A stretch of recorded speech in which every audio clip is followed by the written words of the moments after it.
Good afternoon, everybody, and welcome to another Socialist Telly political roundup. I'm delighted to be joined this morning by Bonnie and by Damo. And Damo, in our usual style for these roundups, I'm going to let you have the first word and give us a bit of your thoughts on what kind of a week it's been.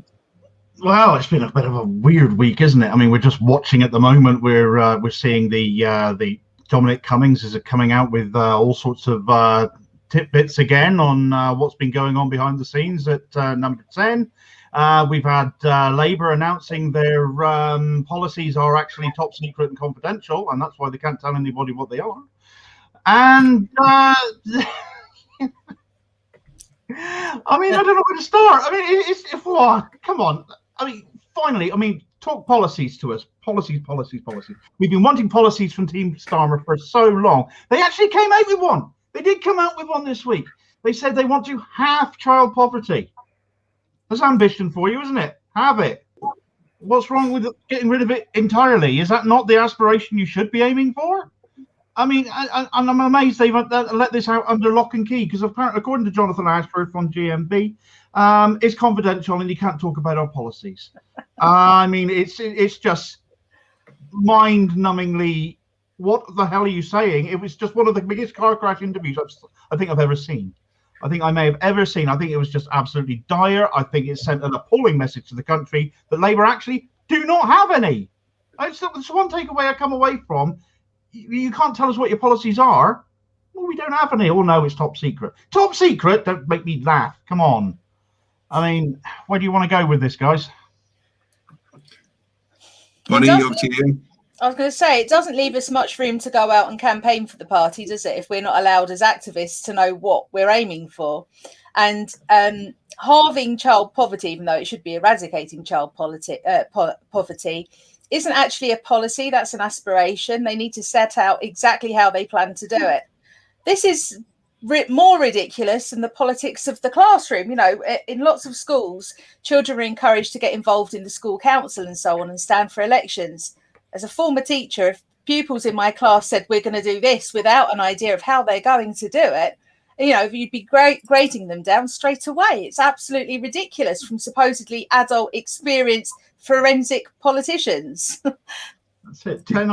Please, children, write down 10 things you'd like to do if you were Prime Minister, and they would do it. And they will have achieved more than Keir Starmer has in coming up on 14 months as leader of the Labour Party. I feel like I'm laughing, but it really isn't funny, because we're 18 points behind in polls now. And this is why. No one knows what Labour stands for. I did say in previous meetings like this, when people were out campaigning in Hartlepool and for the local elections, I genuinely feel sorry for anybody standing as a councillor and anybody going out and campaigning, because what on earth do you say to people when they ask you, what will you do in power, even at local level? Well, I guess Keir Starmer's kind of limit of his vision at the minute is to make the changes that will allow him to create the changes that need to be changed when the changes happen or something. So, you know, I think the blunt reality of the thing is that based on performance so far in certainly in the Commons and a lot on the media, you know, his policy vision is what Boris is doing, but, you know, a bit different. And, you know, maybe, you know, slightly more efficient would be his claim. I would cast doubt on that. I mean, Boris Johnson's a buffoon, but Keir Starmer is just this wet dish rag essentially that doesn't seem to come up with anything. And you know, we've seen that this week. I mean, let's look at those stats you were talking about there, Damo, in a bit more detail, because we saw that, you know, Labour's 18 points behind. So we had this whole myth that was pushed by, you know, people supporting Starmer now and others. You know, anybody else with Jeremy Corbyn would be 20 points ahead, worst government, blah, blah, blah. And all this was before the pandemic that has seen the government's actions essentially kill 150,000 plus of our people. You know, again, if anybody wants to challenge that, New Zealand, 26, UK, 150,000 and probably a lot more than that. And, you know, that's down to management of an island nation rather than, you know, any other factors, really. And, you know, so Boris Johnson is at the worst, you know, by negligence, like, you know, created these deaths. in a lot of cases with his care home policies, etc. as well. He's, he and Matt Hancock actually drove those figures up, not just allowed them to happen. And, so compared to a much worse government than any that we've seen, not only is Keir Starmer fallen way behind, but he's actually allowing Boris Johnson and the media to pretend that they've done a good job and just whitewash the whole, massacre of people out of the picture because of this supposed vaccine bounce, which has only really happened because, a proper public service in that sense, when it took it over, the NHS ran it and got the job done in terms of getting vaccines out to people, which thank God seem to be still reasonably effective against this new variant from the latest numbers. But, the idea that, we'd have been 20 points ahead under anybody else, anybody but Corbyn as it was pure bollocks, and the desperate levels of spin going on now to try and maintain that fallacy, that complete, made up myth is quite something to watch. The contortions going on, the idea that it's long Corbyn, as I think Peter Mandelson called it, and that somehow Corbyn is still responsible for the worsening of Keir Starmer's ratings and the Labour Party's ratings under him, when Jeremy Corbyn hasn't even been a Labour MP for, months now. 6 months, is it? More than that. Is just nonsense. But it shows the level of desperation. And I mean, we'll get onto some of that desperation in a minute with the Batley and Spend by-election. But let's talk a bit more. The other thing that was interesting was that Labour is 36 points behind among lower income, working class people. So 36 points behind overall. I think you're 53 points behind among working class people that voted. This is Keir Starmer's personal ratings as well. 53 points behind among working class people who voted Leave. And, it just goes to show this whole idea that it was Corbyn and his policies that put people off voting Labour in 2019 is thoroughly discredited now because not that it ever had any substance to begin with. Because, people have not forgotten that Keir Starmer is the architect of that Brexit U-turn that cost Labour so dearly at the polls. They haven't forgotten and they haven't forgiven. And all of this is despite the incredibly helpful establishment media who are bending over backwards to say, Keir, he's holding the Prime Minister to account and so on, in the context of having a Prime Minister who refused to close the borders over a year ago when the pandemic was becoming public knowledge. And even hours before they decided that they'd identified the so-called Indian variant, the Prime Minister was still expecting to go on a junket to India for some reason or other. And still now we've got confusion over what happens at the borders. We've got this traffic light system of which countries we can or can't go to. And yet no one can explain precisely what being on the amber list means. Can you come here from the amber list or not? It's either you can or you can't. What's this in between ground? No one understands it. And we're seeing a new variant spread through the country at a rate far faster than the original version of COVID. It's posing a real risk. And what we're seeing as well is the people who are seeing the higher growth in infection are children aged between 10 and 19, which is our secondary school kids. And in an awful lot of secondary schools, the expectation that children will wear masks is still not there. Children aren't wearing masks in classrooms that are poorly ventilated. They're moving around in groups of hundreds of children. Schools are again having to shutter as a result. And yet still you can just come in from wherever you've been, bringing whichever variant. I heard yesterday that there was a new variant which has 3 separate strains on it. Now, this is a major thing. This is exactly what happens with viruses. They mutate, they change, they get harder to track, they get harder to treat. The care that you might have to have in hospital from another variant may be completely different from the care that they've now realised COVID patients need to have when they're in intensive care. This is a massive problem, and it's almost a deliberate failing of the government. And yet the leader of the opposition is, as you say, at least 18 points behind in all the polling. It's absolutely unbelievable. And we've seen, the news that I think it was, from the point where they knew that the Indian variant existed and where it was coming from, there was about 20,000 people were allowed to come in before the government got around to doing anything about it. And yet we're still seeing really zero kind of push from Labour to hold them to account from that. And it is just astonishing. You just wonder, what the hell? Can he give up the title? If he wants to stay leader of the Labour Party, but at least give up the title of leader of the opposition, because there is none. And we saw this comment just come in from Jean Jones there. She said, the only thing left of the Labour Party will be our unions, and I fear that's the direction that things are heading in if he's allowed to to keep going. So this wasn't the order we were originally going to look at things in, but we've gone there. So let's look at Batley and Spen, and the by-election there. We've seen a shortlist announced. Included on there is the sister of the former MP who was tragically murdered, and they've waived her membership application to allow her to only have joined a month ago, apparently, and yet still stand as an MP, when normally it's an absolute minimum of 12 months. And if you've only joined 12 months ago, you have a prayer of getting on a shortlist, not enough experience, but the rules don't allow it. And yet the right-dominated NEC has now decided to waive those rules in order to get the sister of the deceased MP onto the shortlist. And to me, that smacks of desperation after they lost the Hartlepool by-election so badly. But what do you guys think? Yeah, I think there's a short list in Batley and Spen, I think, of 3 candidates right now. So at least they haven't made the mistake of making it so obvious that it's just one candidate.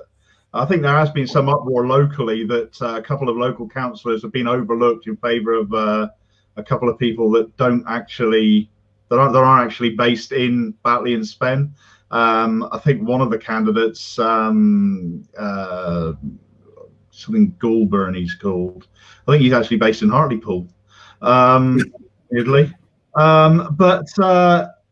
Yeah, Kim Ledbetter, the sister of Joe Cox, has made the shortlist despite being in the party for well below the usual length of tenure that you need to be in the party for before you can stand in such a position.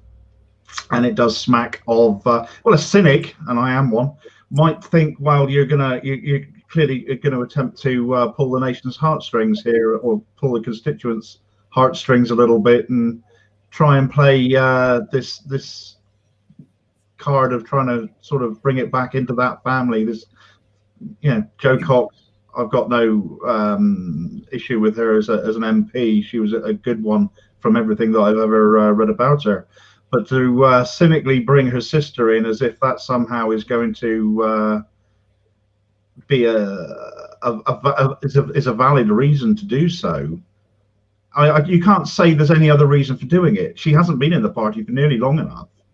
There is no other way you can look at this really and say, well, clearly, blatantly, they're going to pull on the heartstrings to try and get their person across the line. I fully expect Kim Ledbetter to be selected. I'll be amazed if one of the other candidates gets the candidacy. And if she does indeed get that candidacy, then I'm afraid it is yet another imposition by the Labour leadership on a by-election. And there's no other way you can really look at this. The thing I'll just, before we move on to you, Bonnie, just let me read this out from Mariel, who's commented in here, because it looks like those kind of tactics are being used to impose people all over the place and backfiring, because Mariel says, our democratically selected councillor candidates were dumped by regional office, and 2 candidates imposed who only joined the Labour Party a few weeks previously. The declaration was delayed, waiting for the NEC to wave them through. This previously very safe Labour ward was then won by the Greens, and overall control of the council lost. Absolute, show here. So, is it going to backfire on them anyway? But sorry, Bonnie, go on. That's all right. I was just going to say it started to concern me. First of all, it looks like there was we knew that this by-election was likely to happen because the previous MP there was a fairly safe bet for the mayoral position that she was standing for. So first of all, there was plenty of time to organise and coordinate to get a new candidate for MP there. Why did it take so long for Joe Cox's, rest in peace, sister to join the party so that she could be in the running fairly, first and foremost? Second of all, if in the midst of all of this, it took this dangled carrot of a possible MP position to get her to join the Labour Party. What are her motivations? And finally, why on earth were there only 24 hours for people to submit applications to stand for this position? Again, exactly. Yeah. I mean, we saw all well, it worked so well in Hartlepool, you know. But we saw all sorts of shenanigans attempted over the Wimbledon parliamentary candidate in the last general election.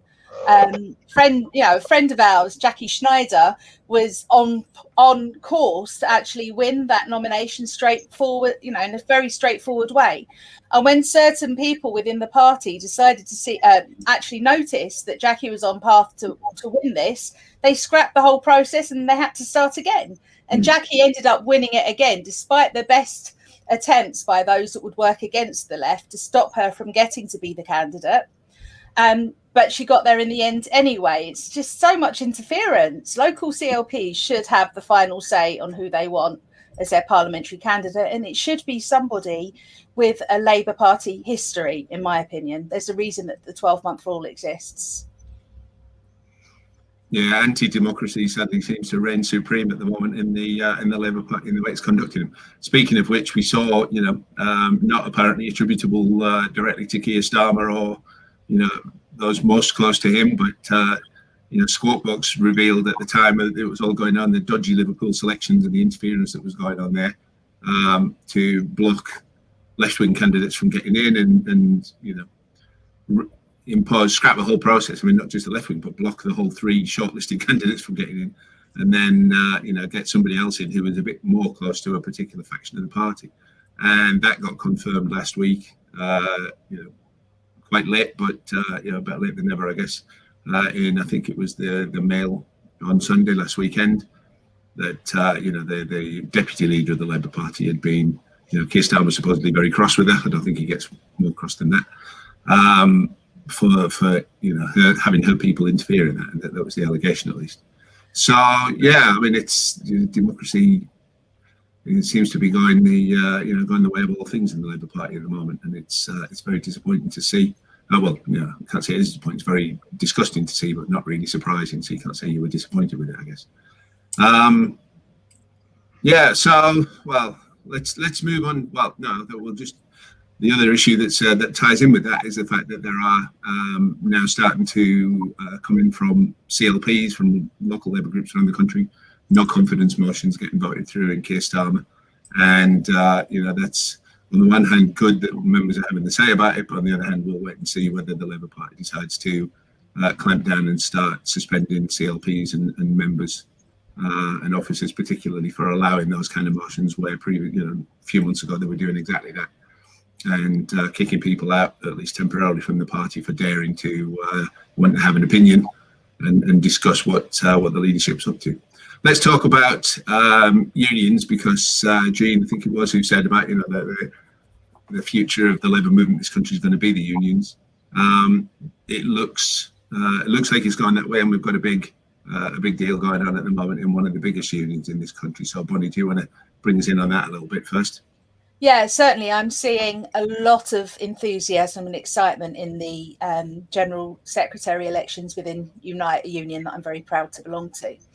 And what I'm getting is the sense of that hope and that optimism that we all got during Jeremy Corbyn's leadership campaigns 5-6 years ago.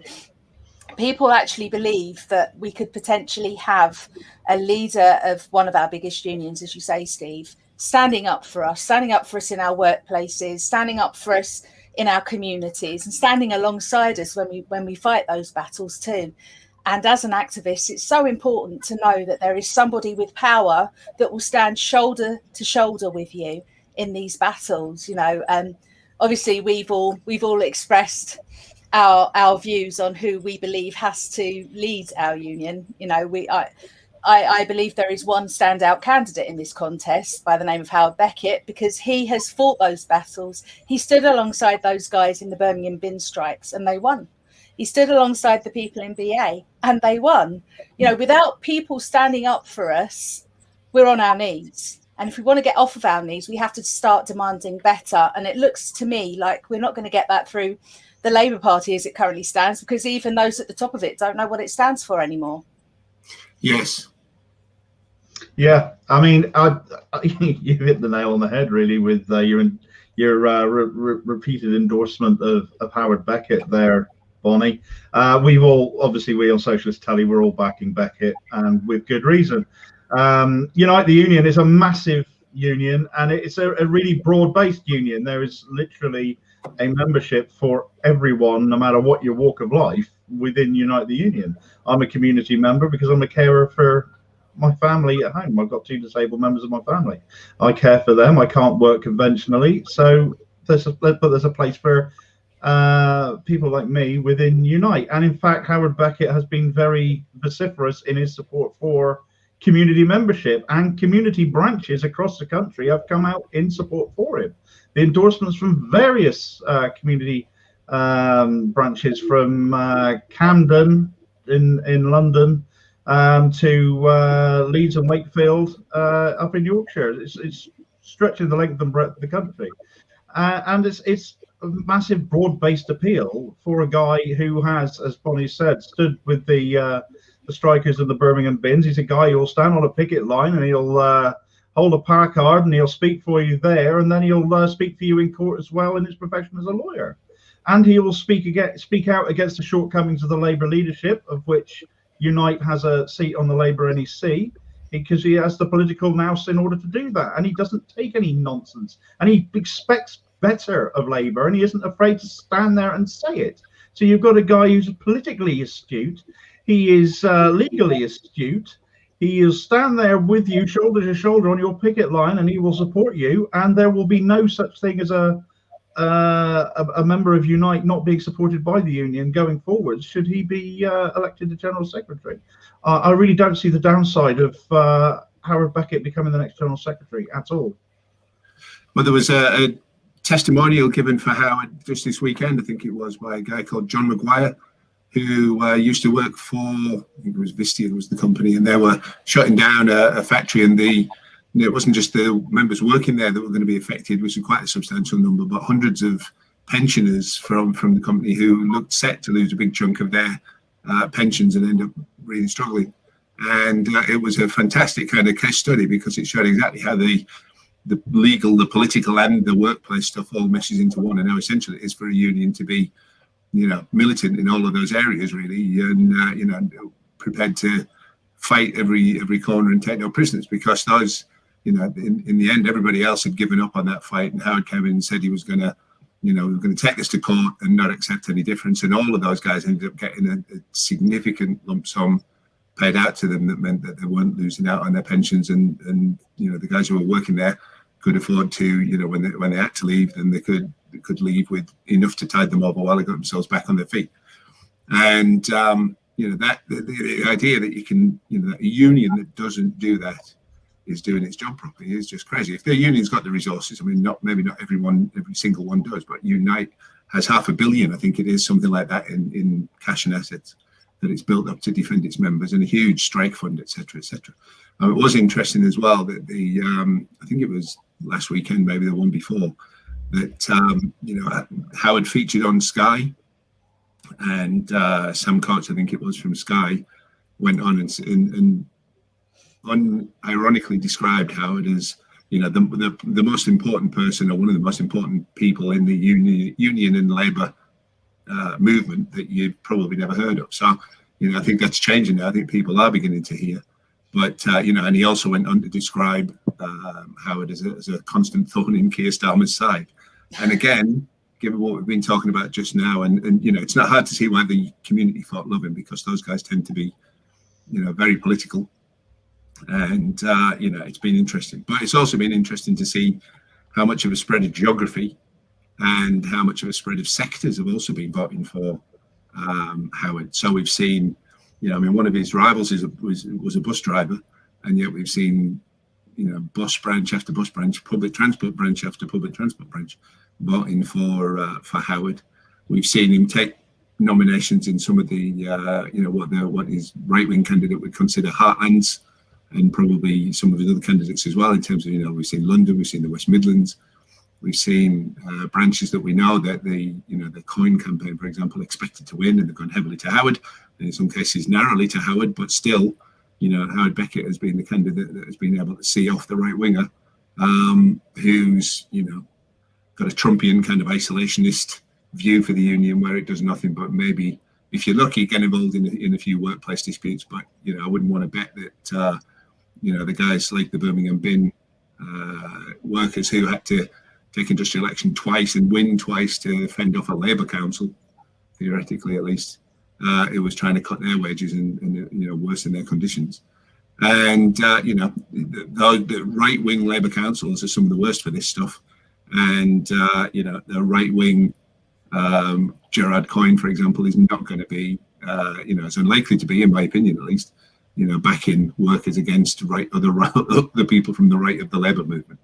And you've got to have, it's just this week is really underlined, one, that you've got to have a union that fights on all fronts, but also that people recognise that you've got to have a union that fights on all fronts, and how important it is that political, legal and workplace activism all get rolled into one to make sure that members are protected on all levels. It's got to be. I'm also really, really enthused and excited to see a public figure talk out about the privatisation segmentation of the NHS. It's taken an awful lot of effort for us to get to this point. I actually proposed motions at Labour Party conference that were voted on unanimously, and we were beginning to move in the right direction under the Labour Party, but we've had no such commitments from John Ashworth ever, or from Keir Starmer, to protect our public services, our NHS. And one of the really exciting things as well that Howard's offering is the opening up of Unite buildings and premises, which will allow community grants and activists to get involved, get together and make a stand for what they need in their communities too. So he's important and successful industrially, but for our wider society, it's absolutely vital we have somebody out there stating the case for the things that we've all been campaigning for, some of us for our whole lives. So it's a real good opportunity actually to get what we need in our country, because we're not going to, at the moment, it doesn't look like we're going to get it from our politicians. So let's have it from our union leaders. No, well, let's not forget that the Labour Party was begun by the trade union movement, and sadly the trade union movement is having to pick up that slack once more. What Labour stands for in this day and age, I don't know. As you say, Bonnie, it would be nice if the Labour Party and Jonathan Ashworth would speak out about the NHS, but they can't. It's secret. So it's left up to Beckett, and the Beckett campaign and his manifesto, he spelled it out. The NHS is at the heart of his campaign, as is all sectors and all industries. This is the beauty of Unite. It's there for everyone. Anyone can join Unite, no matter what you do for a living or don't, whatever your personal circumstances are. There is membership for you in Unite. And I urge people to take it, join Unite and be part of that movement, because at the moment, it's the movement to be a part of. And it will continue to be so should Howard Beckett be elected General Secretary. It's very exciting, the prospect of him taking the lead of this union now. It really is. I'd like to see every parent at every set of school gates join Unite in the Community. It's 50p a week. And by that way, they can collectivise and work with our schools to make sure our children are getting a proper education and provision that's safe and will help them as they grow into being the next generation of workers, because the world is changing very quickly. And it's not necessarily the case that the model of education that was established in the Victorian era is going to be the right one. So if parents get involved and join Unite in the Community for 50p a week, I mean, it's an absolute bargain. You've got a collective voice to support your schools and your teaching voices and so on, and make sure that our kids are getting the best deal as well. Another of the policies that I love in Howard's manifesto is family membership. So the children of members of Unite the Union get free membership. I mean, how brilliant is that our kids can begin to understand the power of collectivism, the power of getting together with other like-minded people to insist that you get what you deserve. It's just brilliant. I'm so excited. Yes, I mean, it's worth pointing out we're not recommending that people join the union in order to vote for Howard Beckett, because that ship sailed. The freeze date on that was back in April when the election was declared. So you wouldn't be allowed to vote in this particular election, but obviously, all of the benefits of being in the union and all of the investment in the future of the country really that goes on in that is well worth supporting anyway. I think it's also worth pointing out that, while we're seeing 3 out of the 4 candidates, bizarrely, and with strange slogans in some cases that don't really make sense, advocating disengagement from Westminster politics, disengagement from all kinds of classical politics in that sense.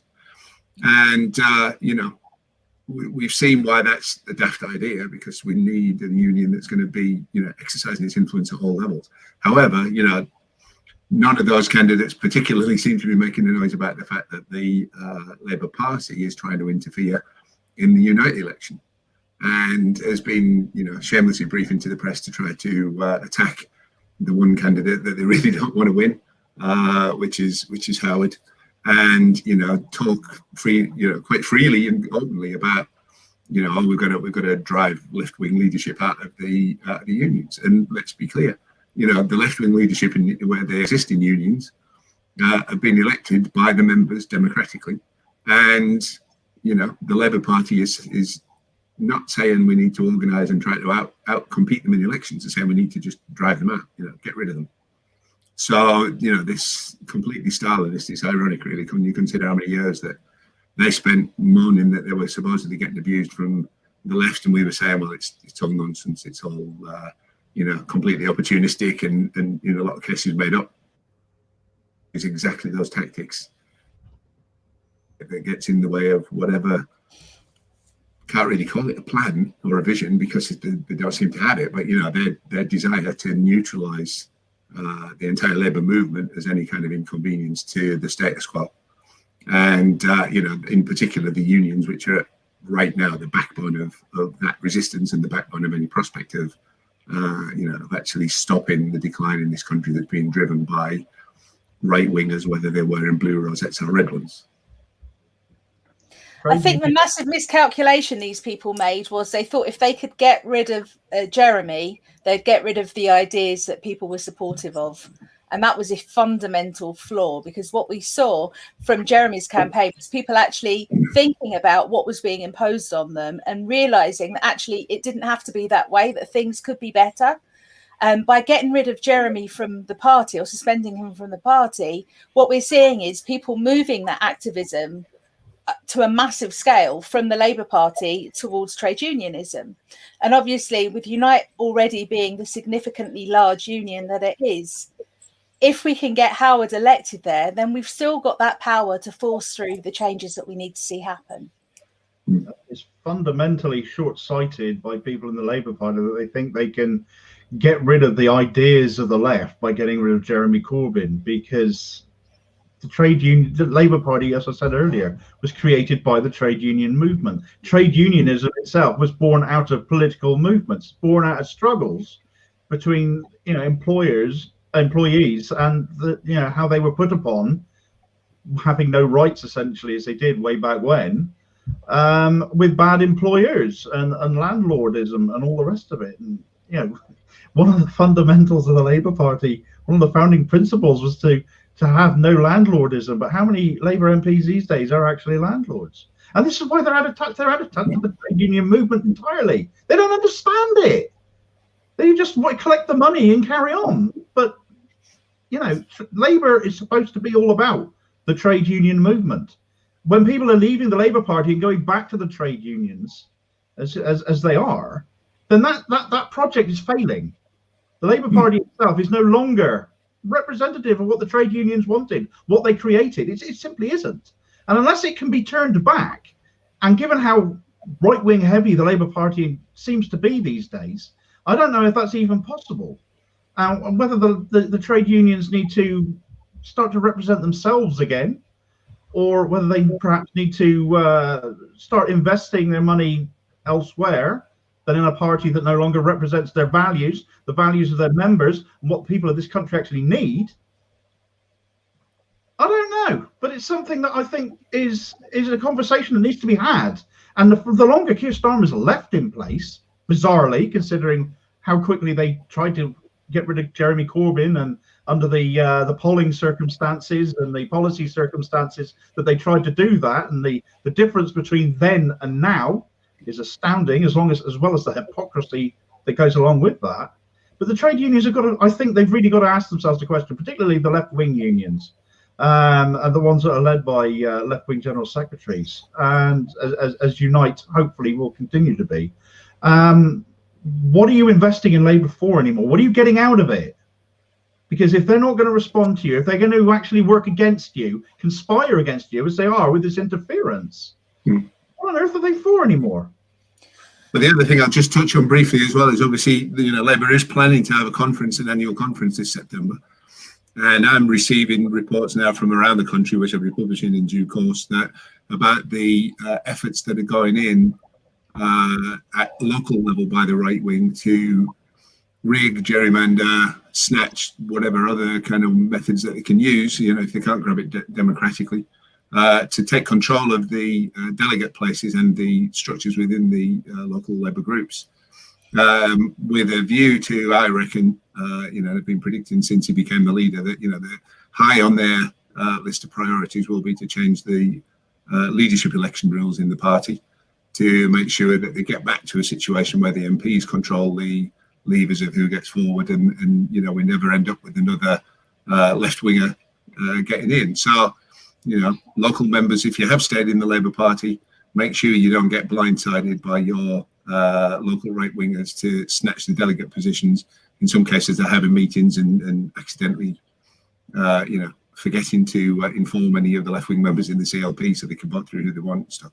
Because if they manage to get that done, then the chances of the people that the Labour Party should belong to ever getting control of it back become radically reduced even further. I think that's just to end that bit on a positive note. We saw an absolutely stellar week for Howard this week, where they started with Magic Monday, they were calling it, because he got so many nominations in. And actually, I think Monday was the least, then became the least dramatic of the days of that week, and have put Howard well over the 3-quarter mark now on the way to his nominations, with just over half of the nomination period gone. And if he has another day like Friday tomorrow, then he could well be over the line before the close of business. And that's fantastic news for anybody who really does want to see the Labour movement prosper, really. Bonnie, you were going to talk about the Williams review on the NHS. On the railway. Thanks, Steve. Actually, before I go on to that, I just want to point out that the deadline for submitting applications for conference delegates is next month. So if you haven't already put your delegates forward, make sure that happens. We argued in our CLP that the delegates that were selected to go to conference last year should still stand on the basis that they never got to represent the CLP last year. So that should probably carry forward, which is obviously good news for those of us on the left. And we're also still awaiting information on what happens if the coronavirus numbers go up again. Will there be a real conference but happening online, or some sort of hybrid conference or what have you? So we're still waiting to hear the details on that, and I hope they hurry up and confirm what they're going to be. But yes, on the Williams review, the long-awaited review that should have been released a couple of years ago and was delayed because of the pandemic all through last year, finally came out in the last week. I work for a transport trade union, so it was a real key piece of it was a white paper, actually, a piece of policy put forward by the Conservatives. And basically, it's been touted by the media as the renationalisation of the railway under a badge called Great British Railways, and they're going to bring back the old logo of British Rail, with the 2 arrows crossing over each other. But as we see from this government time and again, what they say isn't what they mean and what they do. Actually, what we're going to see is a lot of function be placed in the hands of Network Rail.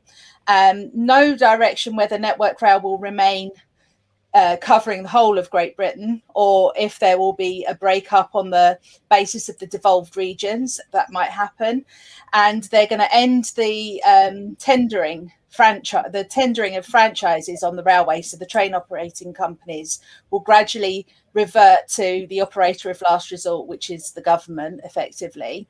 And whilst we've all been campaigning for the renationalisation of the railway, instead of franchises going out, what we're going to see is private companies bidding for management contracts effectively on the railway. So there will still be our money, public money, going into the hands of private pockets. And what we're seeing is the nationalisation of the risk and the privatisation of the profit writ large. I mean, enormously. They did this with the LNER line when Virgin weren't making enough money from it and they handed the keys back because it was a terrible service and it was awful.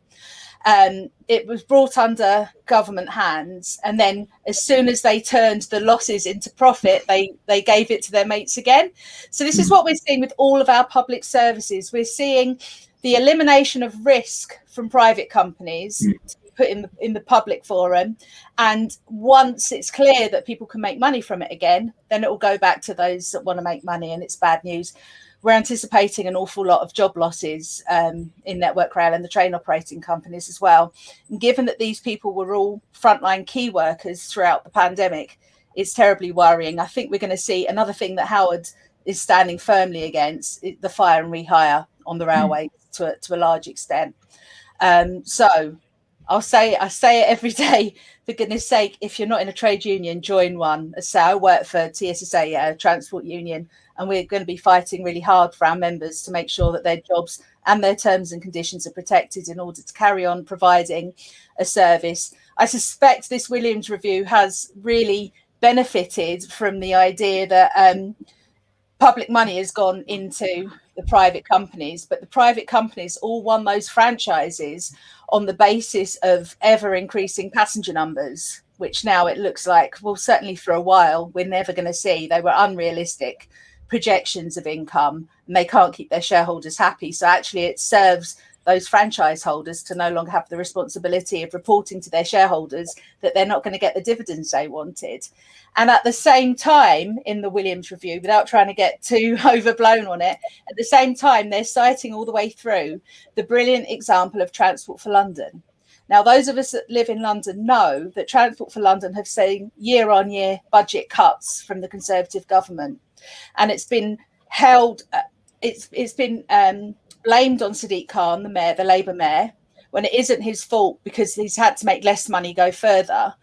And if they've done that in Transport for London, and we've seen that pressure put on there, is that really what we need to see across the entire railway, or are we still going to see the private interests getting free license to print money? Yeah, well, privatise the profits and put the losses on the backs of the taxpayers and the workers. That's about par for the course of the Tory government, isn't it? Last couple of things, and we'll wind up. So we've had the BBC scapegoating a journalist. I mean, I've zero interest in the royal family, so I'm not as up to speed to this with this as maybe I should be. But it does seem to be that the BBC has been leading a pylon on one of its own journalists in an attempt to distance itself from its own, and the journalists. I'm not defending him, but its own actions, because it's hard to imagine that a single journalist will get away with this stuff without some support from his management, etc. And we've seen also Dominic Cummings now turning on his old boss, well, old boss or old puppet, not really sure, and leaking more stuff today. So. Dave, I think you were the most up to speed on those couple of things. Do you want to give us a couple of minutes on that? Well, I was reading through it before we come on, and basically he's come out there's a massive thread on Twitter at the moment where Dominic Cummings has basically outlined the fact that the government's original plan to deal with the pandemic was, as many have suspected, to let the virus just rip through. I mean, Boris Johnson stood on this morning programme with Phil and Holly and basically said, let's let it rip through the population. And of course, they've fallen over themselves since to say, no, herd immunity was not the tactic. It's not what we're going to do. It was never the plan. And Cummings has basically come out and said, yes, it absolutely was the plan to have herd immunity by December of last year.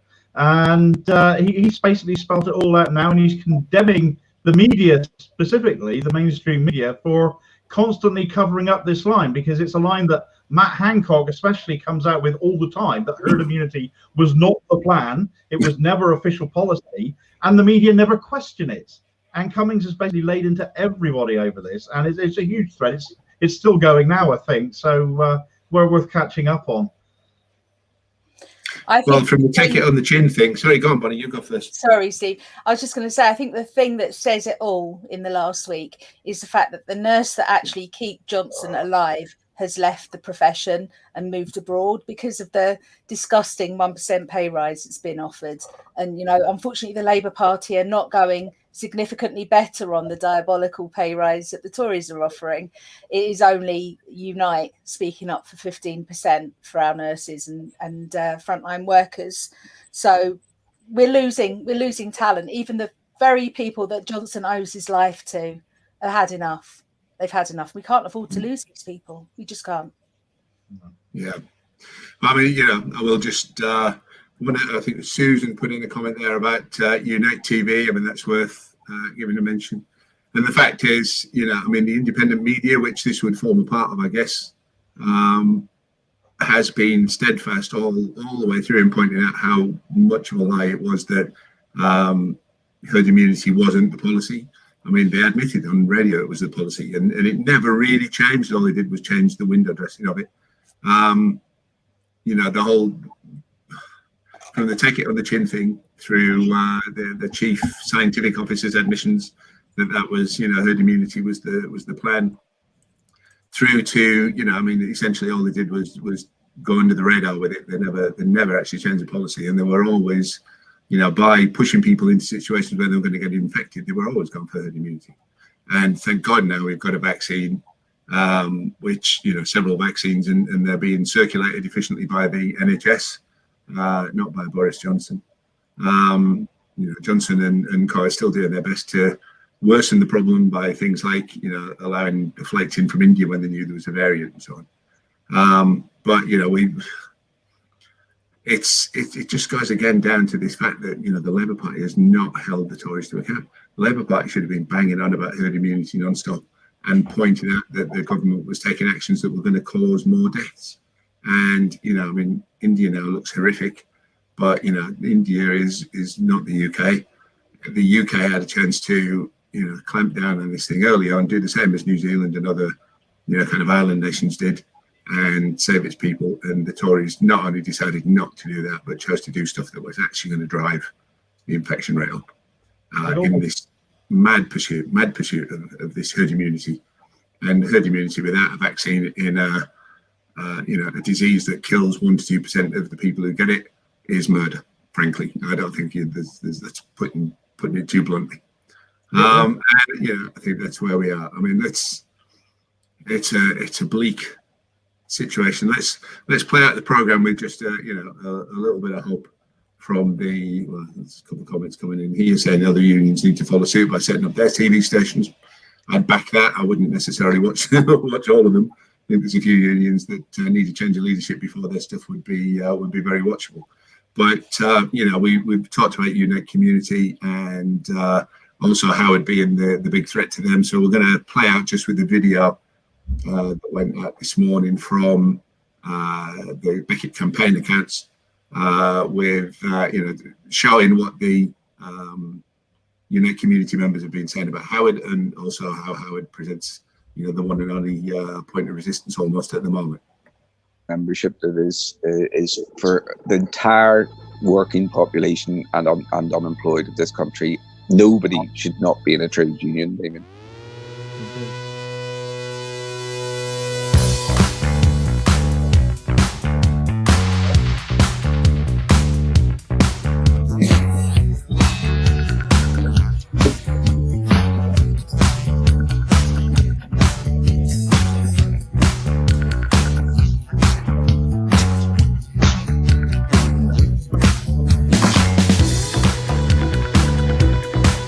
Howard Beckett is one of the most important people in Union and Labour Party politics.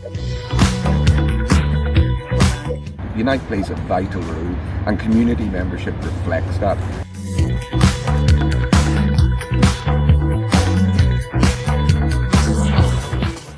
He has been a thorn in the side of Keir Starmer.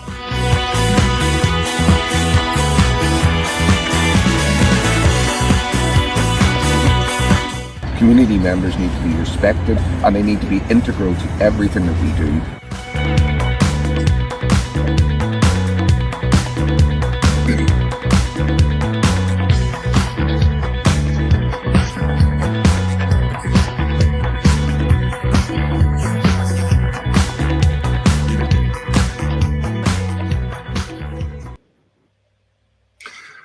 So that's what the Unite community members think about Howard Beckett, and it's worth mentioning that those are some of the biggest branches that the union has, because those guys organise by locality really, rather than a particular individual workplace, etc.